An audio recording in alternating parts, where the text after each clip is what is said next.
Welcome to the Dave Goldstein Podcast. I'm your host, Dave Goldstein. On today's show, we're talking about amazing stories of survival. And with me is journalist and writer Ellen Delgado. Ellen, you've just written a book on people who have survived tough situations. Tell us about it. Thanks for having me on the show, Dave. Yes, while I was writing my book, I learned about some amazing survival stories.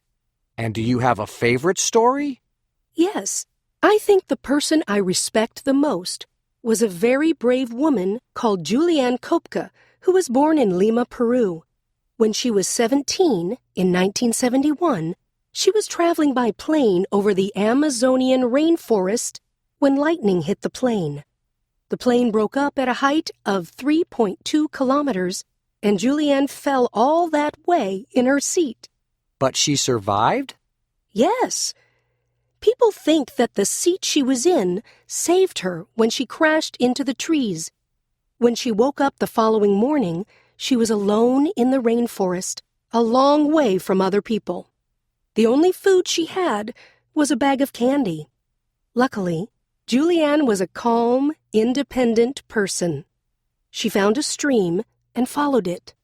That was a good piece of logical thinking. After 9 days, she found a boat and a small hut. She waited there, and the next day she was discovered by some men who gave her food and then took her back to civilization. That's amazing. And what happened to her after that? She became a scientist and went back to the rainforests of Peru. She studied bats there. Later, she moved to Germany, and in 2011 wrote her autobiography called When I Fell from the Sky, all about her amazing story of survival. If you're curious, you can read her story in her own words there. That's a great story of survival. We'll be back with more from Ellen after this break. Technology creating an accessible world. Through the use of technology, we are changing the world that is accessible to us. People such as Hugh Hare, co-director of the MIT Center for Extreme Bionics, are responsible for these changes. After losing both of his legs in a mountain climbing accident, Hugh Hare designed and developed new bionic legs. These new legs have a number of features that were previously impossible. The legs can be made longer or shorter. The feet can change depending on the surface of the mountain. It is even possible to attach different climbing equipment. All of these advances mean that Hugh Hare can achieve climbs that no one else has ever been able to do before. The MIT Center for Extreme Bionics is currently working on a digital nervous system, which will connect the brain with a computer that can control artificial arms and legs. Another area in which connections with computers are having a huge effect is communication. Facebook is currently working on a silent speech project. Computers that can recognize what people are thinking so they can type messages with their brain. This system can help people who are disabled because of disease or injury. It can also help able-bodied people who want a faster way to type their ideas. Early tests in similar systems have used a person's thoughts to select letters and then write words. However, systems will get much faster. The aim of the Silent Speech Project is for thoughts to be turned into text at a speed of 100 words per minute. How would you use technology to access a whole new world? Welcome to today's lecture in our Introduction to Psychology course. Over the last few lectures, we looked at the development of the brain, and this week, I want to talk about abilities. Now, we all have various abilities, but I want to talk about two that some people have and others don't. These are perfect pitch and advanced language learning. To begin with, People with perfect pitch can hear a musical note and tell you exactly what it is. According to the magazine Psychology Today, only 1 in 10,000 people has this ability. Mariah Carey has perfect pitch, and so did Mozart. As you probably know, Mozart could play the violin and the keyboard at the age of 5, and he managed to write his first symphony at the age of 8. He wrote amazing music for the whole of his short life. He died of illness at the age of 35, but his music still brings happiness to people today. Interestingly, more people have perfect pitch in Asia. There is a possibility that this is because some languages in Asia use different tones. Moving on to language learning, we all have the ability to learn a language. In fact, we all learn at least one language, our own, to a high level. And many of us have succeeded in learning 1 or 2 foreign languages. However, some people are able to learn languages with incredible speed. For example, Daniel Tammet, a writer from England, can speak 10 languages. For a TV program, he went to Iceland and gave himself 1 week to learn Icelandic. Amazingly, after a week, he could speak the language well enough to be interviewed on national TV. That was a real achievement. Now, I'd like to explore what is happening in the brains of people with these amazing abilities. Let's begin by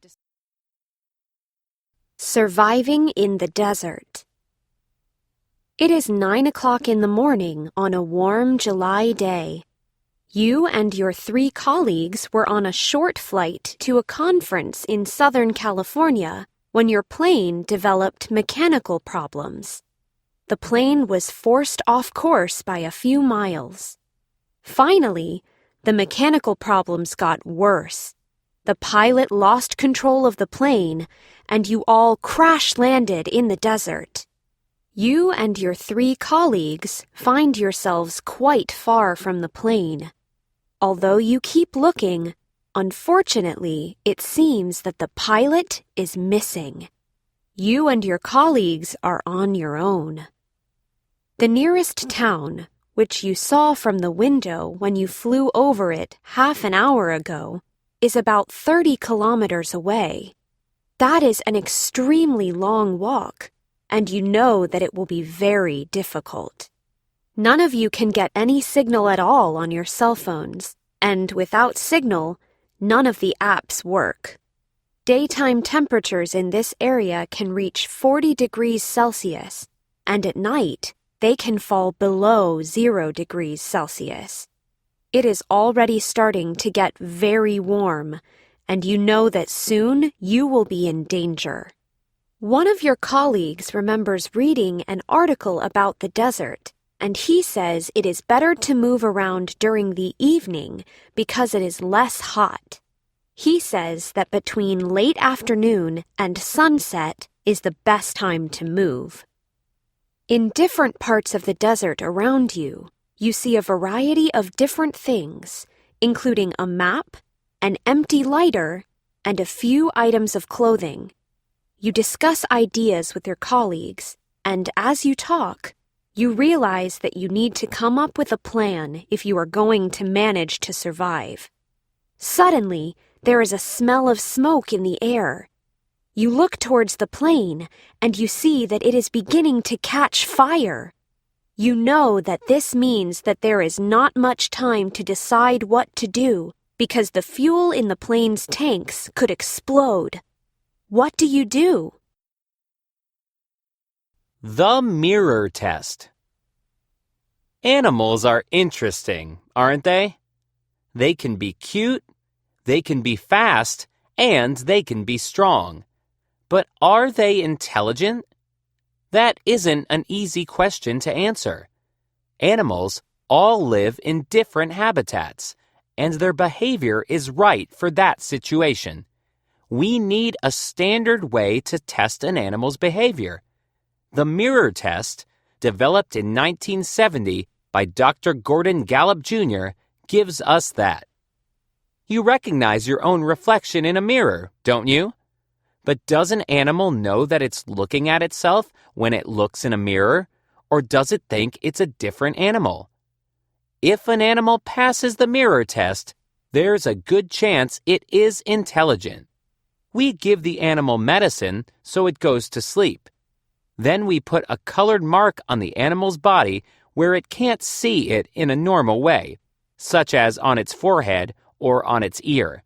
When the animal wakes up and sees itself in a mirror, we watch how it behaves. Animals that pass the mirror test see the mark and touch it or try to remove it. So far, the species that have definitely passed the test are great apes, chimpanzees, bonobos, and orangutans, elephants, dolphins, orcas, and Eurasian magpies.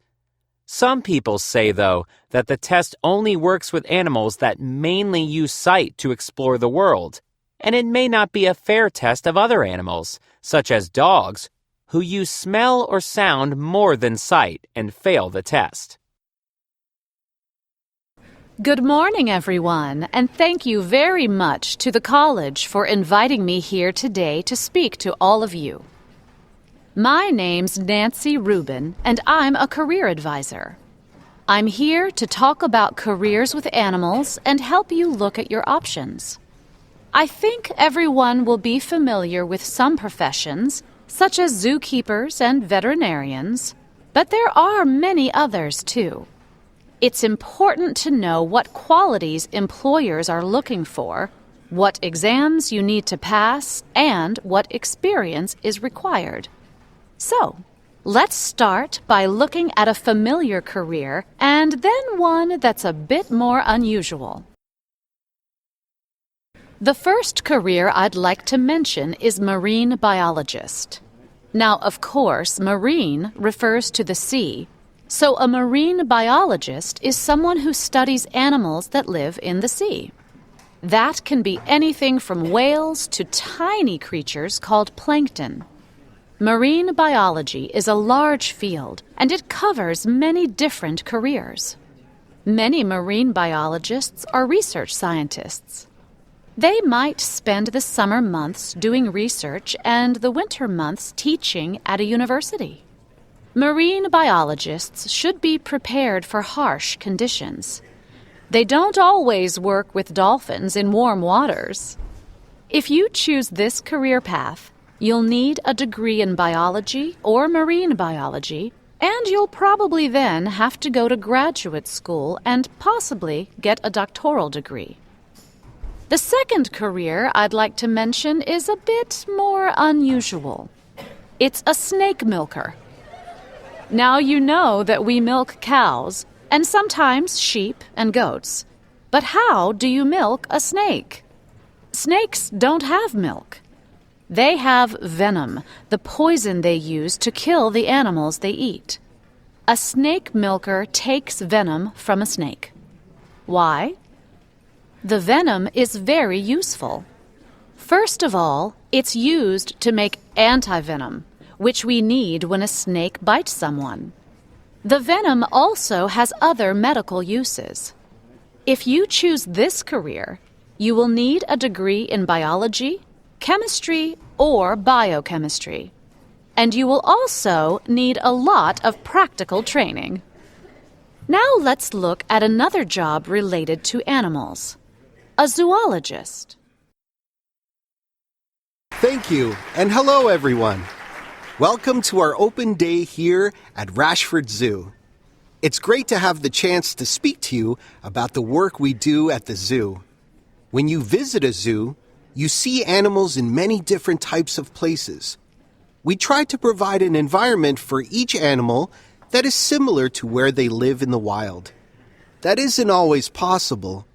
We can't provide miles of ice and snow for the penguins, for example, but we try to get as close as we can. We want you, the visitor, to see the animal's natural behavior. We also want to educate people about the dangers some animals face in the wild. We have posters around the zoo with information on them. Zookeepers also talk to members of the public about the threats to animals' habitats and what we can do about them. We have a responsibility to make sure that everyone knows the effects we humans have on nature. Away from the public, we do a lot of work to help animals. Together with other zoos, we have breeding programs. When a species is endangered in the wild, we make sure there are enough animals in zoos to keep the species going. In some cases, for example, wolves and pandas, we take animals from zoos and release them into the wild. That increases the numbers and helps the species to recover. Now, if you'll follow me, we'll go and see some of our zookeepers in action. The trouble with strays. Puppies are cute, aren't they? And kittens are adorable. But those puppies and kittens grow up to be adult dogs and cats. Often the demands of being a pet owner just get to be too much for people, and the cats and dogs end up on the street as strays. Sometimes it's the responsibility of looking after an adult animal that causes problems. And sometimes there are financial reasons. It's a growing problem. In the city of Detroit, in the U.S., it is estimated that there are 50,000 stray dogs. The World Health Organization estimates that there are about 200 million stray dogs worldwide. This situation causes a number of problems. First of all, the lives of stray animals are hard and stressful.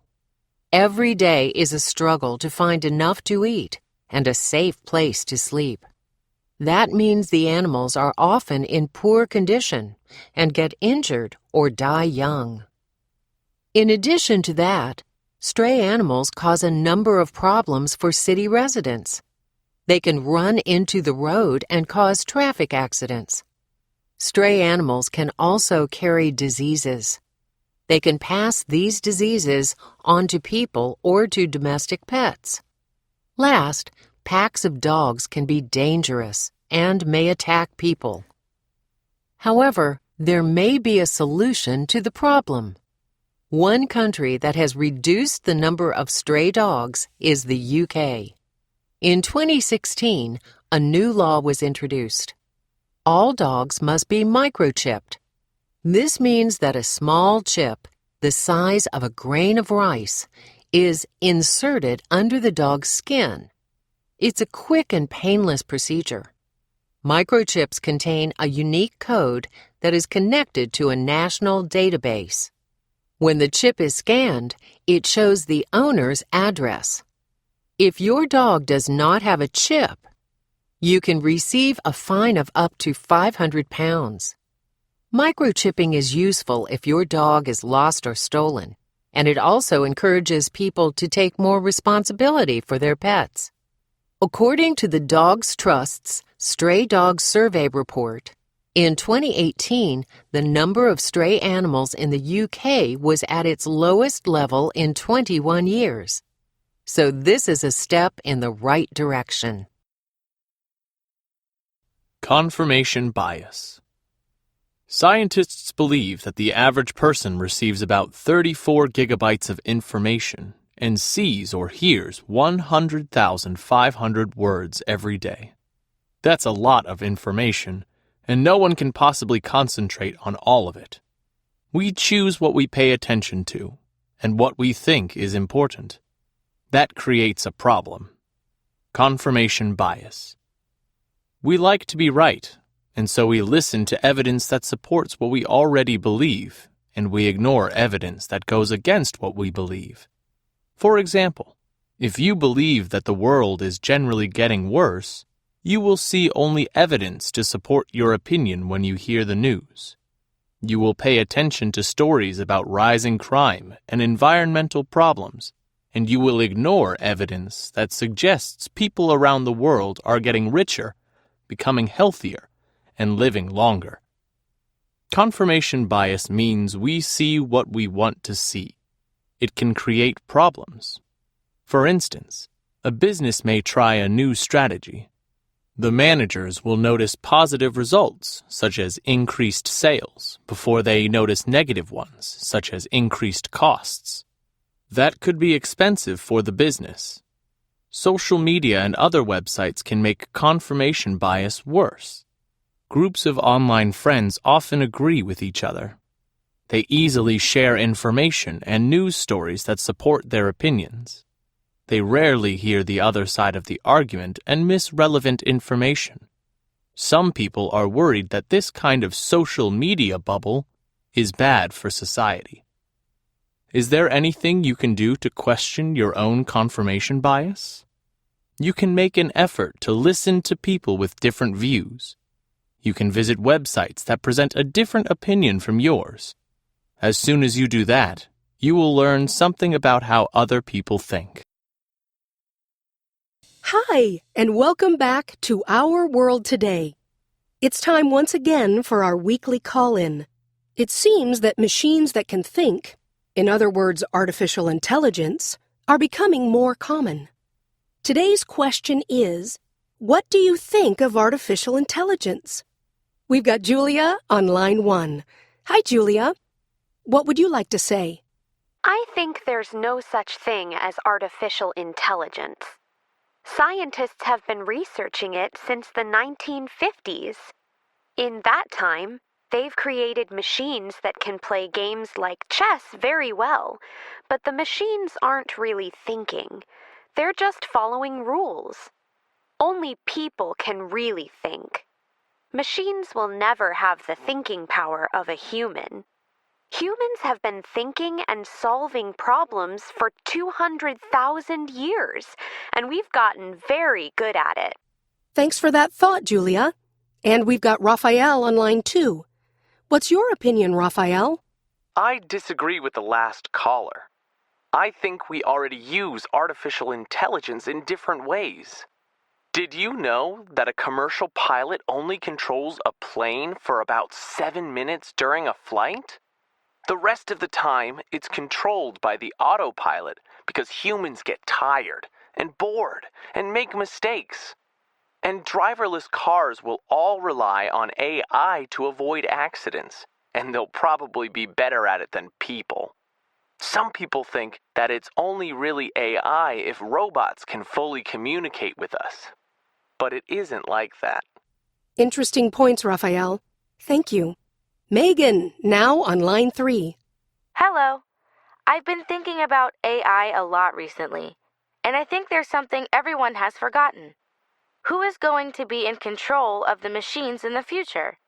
I mean, when machines can think, will they be a danger to us? We create computer systems to control everything, and now some are really complicated. No human understands exactly what they are doing. I think that's a dangerous situation. Something to think about there. Thanks, Megan. Finally, Victor on line 4. I'm worried about the effect on people's working lives. According to researchers at Oxford University, 47% of jobs in the U.S. might be done by machines in the future. It'll have an effect on people who work in services, office workers, truck drivers, and taxi drivers, and even people like receptionists and shop assistants. We won't need to employ people when AI becomes powerful enough. And what are we going to do then? Good question, Victor. Thanks to everyone for your views on this subject. Some really interesting points. Next week, we will be... Hello, everyone. It's great to be here to talk to you today about being creative. Now, I know that we all have times when it's hard to be creative. You're trying to solve a problem and you just don't have any ideas. It's easy to give up and think that you aren't a creative person. Or make up excuses and say that it was too hard or you didn't have enough time. I'm here today to tell you that we can all be creative if we use the right methods. I've come up with a few easy ways to be more creative that we can all rely on. One thing you can do is make sure you have the knowledge you need. Become an expert. Look up information online and learn about an area. Creative people get ideas by understanding other people's ideas. The more you know, the more your ideas grow. Another thing you can do is take up a sport or hobby. When you do that, you put yourself in the position of being a beginner. When you get good at a sport, it's easy to stop learning and to think you know everything about it. Trying a new sport helps you remember what it's like not to know all the answers. Here are a few very simple exercises that people have been using for a long time to help them be more creative. The first is a way of coming up with lots of ideas. You take an ordinary object, such as a spoon or a paperclip, and you try to think of as many different uses for it as you can in 3 minutes. For example, a paperclip could be used to open a lock, or to eat cheese, or to tie your hair back.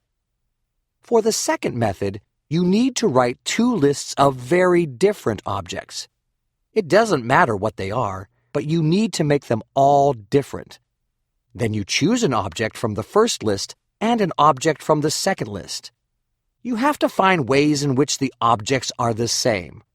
For example, you might have an elephant and a flower. How could they be the same? Well, maybe you can see them both at a zoo. Or maybe an elephant's ears are like a flower's petals. Or maybe they both need water every day. The third exercise uses famous people. Let's say you're coming up with ideas to solve a problem. You might ask, what would the president do? Or, what would Mickey Mouse do? Or, what would my favorite singer do? The answers to these questions might be silly, but they also might tell you something about the problem. Another way to encourage creativity is to think about ways to... The trouble with social media. Social media companies have been feeling worried recently. People have realized that there are a few problems connected to social media.